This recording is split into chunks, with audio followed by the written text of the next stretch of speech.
পৃথিবীতে কারোর সাথে খুব বেশি বন্ধুত্ব করতে নেই, প্রয়োজনের চেয়ে বেশি কথা বলতে নেই বা সময়ও কাটাতে নেই। মনের আশেপাশে কাউকে জায়গা দিতে নেই, সেটা বন্ধু হোক বা বান্ধবী, প্রেমিক কিংবা প্রেমিকা অথবা অন্য কিছু।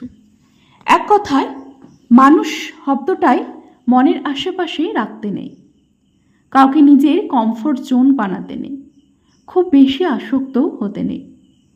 কারণ যখনই আপনি কারোর কাছে স্বস্তি পাবেন, শান্তি পাবেন, কাউকে আপনার কমফোর্ট জোন ভাবতে শুরু করবেন, ঠিক সেই মুহূর্ত থেকেই আপনার জীবনের ভালো থাকার মেয়াদ শেষ হতে শুরু করবে। কারণ আপনি ওই মানুষটাকে আপনার জীবনে ধরে রাখতে চাইবেন, যে কোনো কিছুর মূল্যে সারা জীবন থাকুক। পৃথিবীতে 810 কোটি মানুষের ভিড়ে একটা মানুষ আমার কমফোর্ট জোন, তাকে তো চাইতেই ধরে রাখতেই ইচ্ছে করবে, তাই না? এটা দোষের না, কিন্তু এইসবের মাঝেই আপনি আপনাকে হারিয়ে ফেলবেন। সমস্যাটা শুরু এইখানেই। বন্ধু হিসাবে তাকে আপনি কয়দিন ধরে রাখতে পারবেন? কয়েক মাস, কয়েক বছর? একদিন তার জীবনে অন্য কেউ আসবে, আপনি হারিয়ে যাবেন একটু একটু করে। আর ভালোবাসার মানুষ করে সে হয়তো সেই নজরে আপনায় কখনো দেখেইনি, অথবা হারানোর ভয়ে আপনি কখনো তাকে বলেই উঠতে পারেননি। কিন্তু তবুও দিন শেষে সে হারাবেই। সে হয়তো কোনো দিন জানবেই না আপনি তাকে নীরবে নির্ভীতে ঠিক কতখানি আঁকড়ে রাখতে চেয়েছিলেন, তাকে ঘিরে বাঁচতে চেয়েছেন।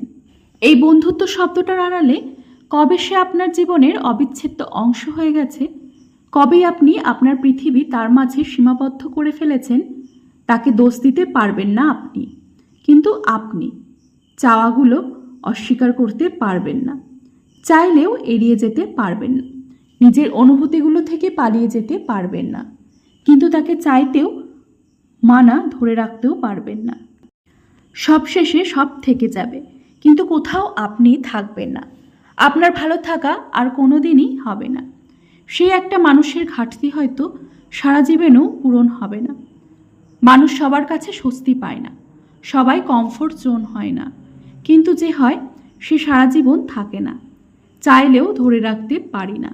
এরা কিছু মুহূর্তের স্বস্তি দিয়ে আমাদের বদ অভ্যাস তৈরি করে, তারপর খুব প্রিয় যন্ত্রণা হারিয়ে যায়।